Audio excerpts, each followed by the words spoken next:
The reality, however, is that this standoff is about a power grab and an assault on the Constitution that members of the National Assembly want to execute, and which will amount to a cruel betrayal of the people and an overhaul of our structure of governance. This development has been brewing for some time since the coming of the National Government Constituency Development Fund and the National Government Affirmative Action Fund, which are in the hands of members of the National Assembly.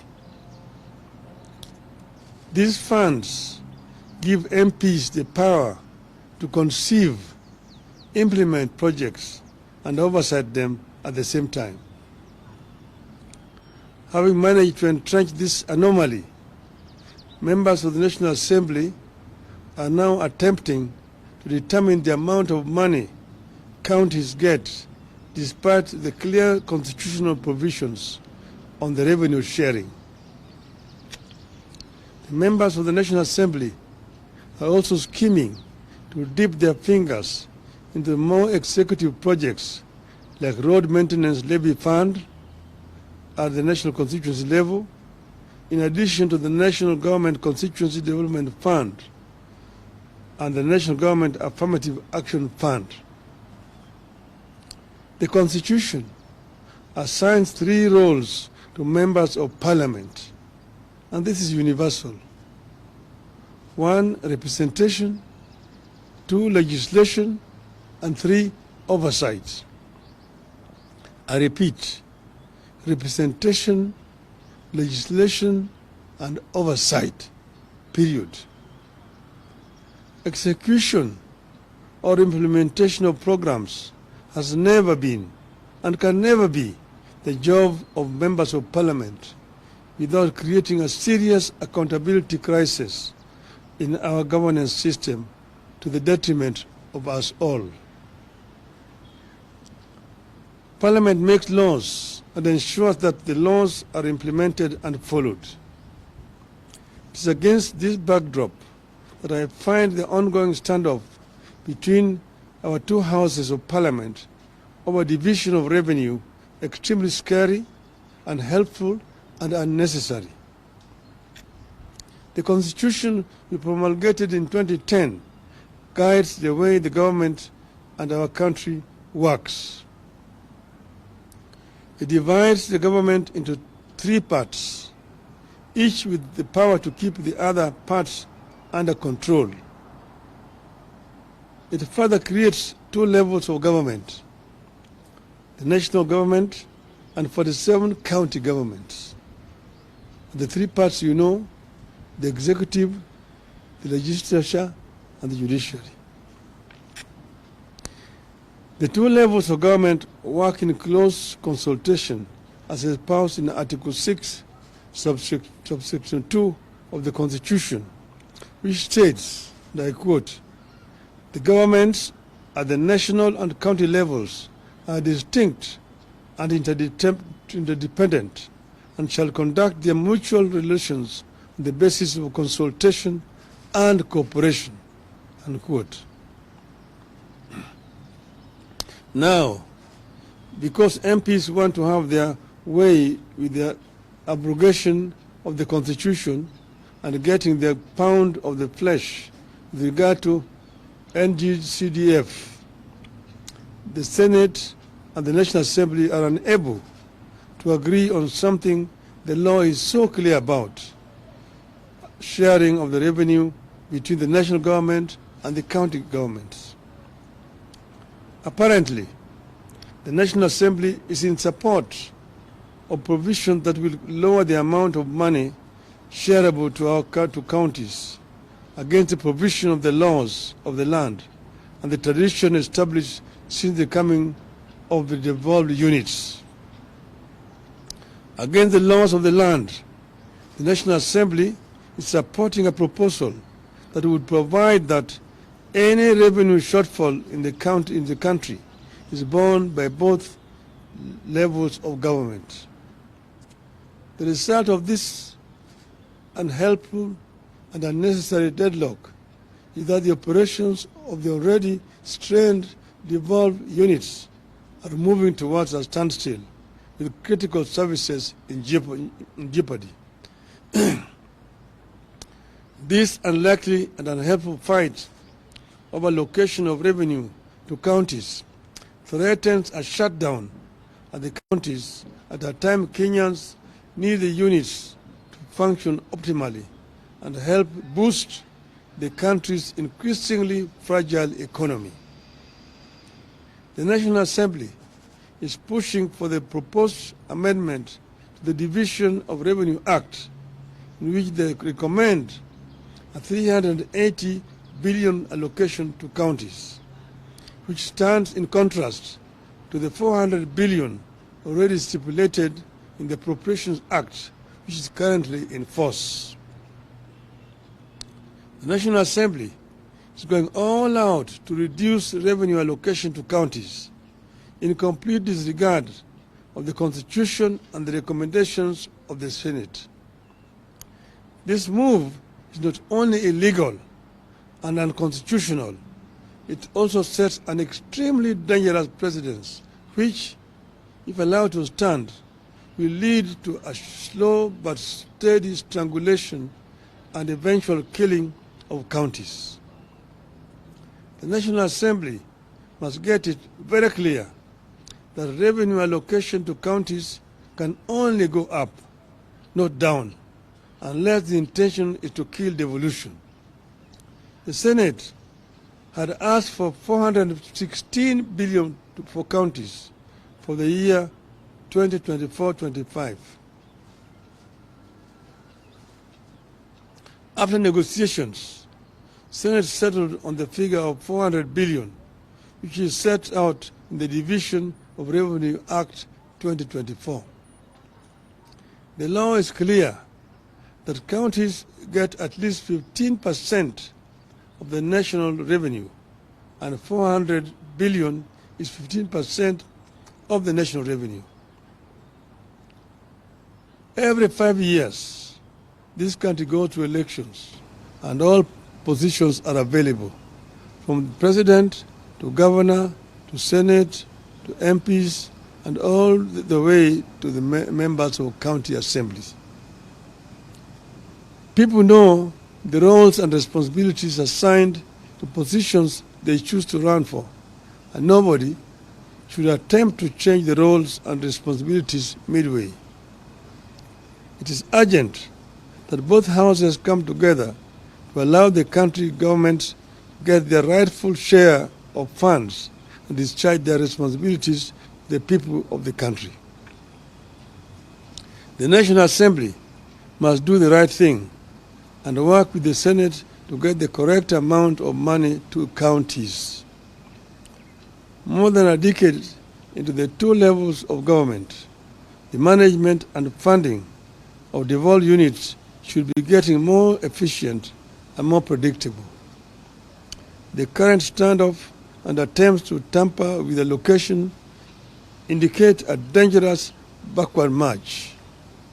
I urge our members of parliament to be enablers of devolution and refuse to be in partnership with those determined to frustrate and kill devolution. End of statement. But I may just add, off the cuff, that devolution that we came up with has got many enemies. Many people do not want devolution to work in this country. You know, we had put in the Constitution a minimum of 15%, but it does not have to be the minimum. It can go higher up. That's why in the BBI we had wanted to raise it to a minimum of 35%. For your information, in a country like Nigeria, which is devolved, a three-tier, the local governments get 20% of the revenue. The state government get 35%. The federal government gets 45%. In other words, 55% of the total revenue in Nigeria are devolved. And that's when the devolved units work is when the country works. It is in the interest of the national government to release more resources to the counties. That is when this country is going to be properly run. Because there are several devolved functions like health, like agriculture, and part of infrastructure, which is not working properly because resources are not going down to the counties. A big chunk of the money going to counties today is purely for recurrent expenditure, paying salaries to the staff. Very little money is remaining for the governors to do development work. And that's the reason why I find it very unfair that governors are being blamed for lack of development in their counties. And members of parliament should move away from trying to construct roads, from trying to construct health centers, schools and so on. Those are the responsibilities of the county government, not a national parliament. Thank you.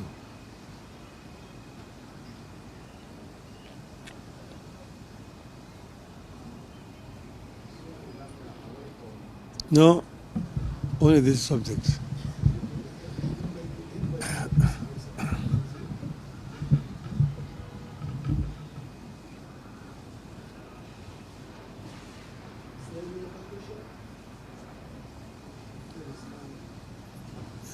I will do another statement generally, then you can ask general questions. Today is about this issue of revenue share. Okay?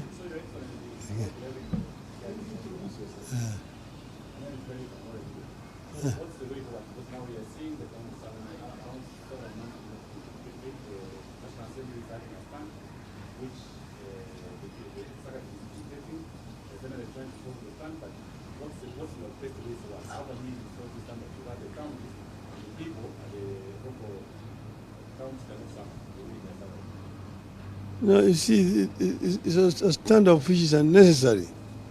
I'm just asked the members of National Assembly to be more patriotic and move away from functions which are not theirs. It is very clear. It's so clear that, I feel very frustrated because I was involved in the drafting of this constitution. And we know exactly how this constitution is supposed to work. But the greed of members of parliament. Members of parliament want to be constructing roads. Members of parliament want to be constructing health centers. They want to be contractors themselves. Who is going to oversight the government? If the oversighter himself is the implementer. It does not happen anywhere in the world.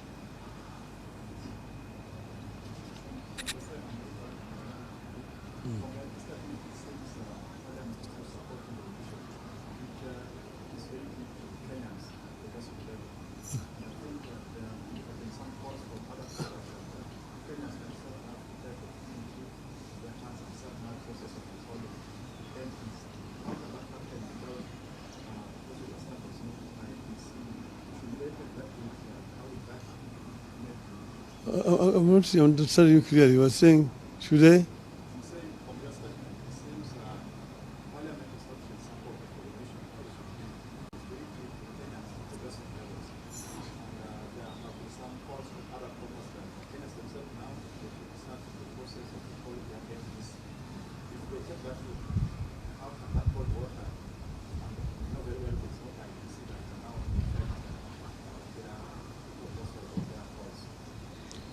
No, you see, we want Kenya to understand exactly what the Constitution provides and who is really at fault here.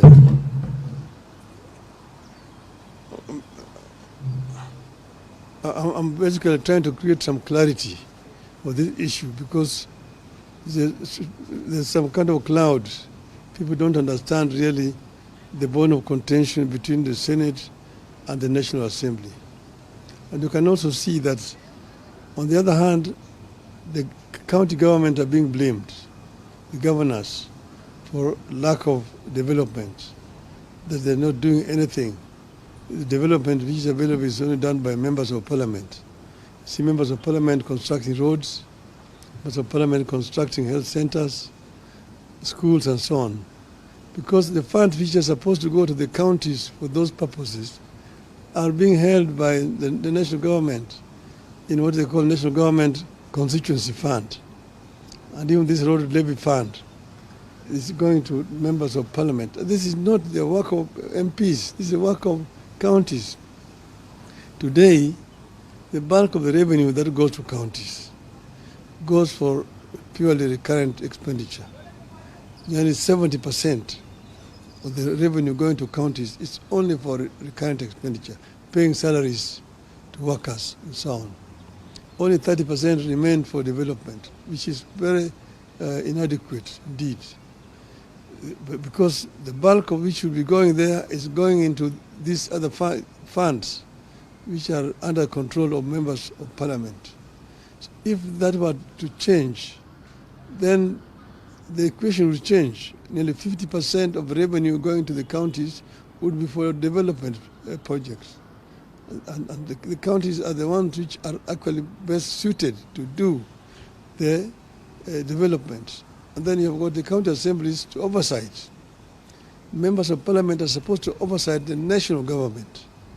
You see, they're supposed to represent their constituents. Two, they're supposed to legislate. And three, they're supposed to oversight the government. But they themselves are now being involved in the execution of projects at the constituency level. In fact, there's very little work being done in the National Assembly. The Assembly is most of the times empty. There are no debates taking place in that parliament the way it used to be when we were members of parliament those days. Parliament is no longer doing its work as a National Assembly. This is why we are really calling them to account.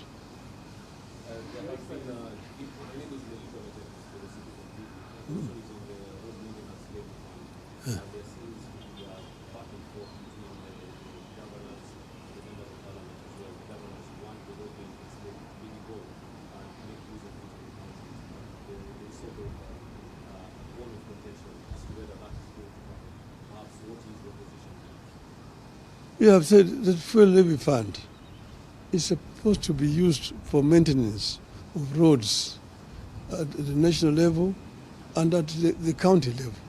So that should go directly to the kitty of the county government, not constituency fund being controlled by members of parliament. That's what I'm saying. It is the members of parliament are not supposed to be executing things. The members of parliament are supposed to be oversighting. But if an MP himself is the executor, you have a situation where MPs themselves are the contractors. I know examples where you find a president going to launch a road, the contractor is a member of parliament. So if that's not a conflict of interest, I don't know what conflict of interest is. It is embarrassing, very embarrassing indeed. When the president came to power, he promised to empower the president. He promised to enhance the resources of the government. What we are seeing from the executive from the National Assembly is also promised. It's part of this lie that is going to be looked at. Yes, you know, there's a whole competition between the National Assembly, the national government, and the counties. See, there are people who don't believe in devolution, people who really prefer a unitary system of government. They think that governors are an unnecessary burden. They would rather deal with DCs. And you see these attempts to resurrect the provincial administration, which actually under the constitution was supposed to be replaced with the county government. But we are dealing with people who do not want devolution. So devolution is under threat. And those of us who were there, who fought to bring devolution, must stand up and be counted and defend devolution. We do believe very strongly that a devolved system of government is what will ensure equity in sharing of resources in our country. and equal development across the whole country.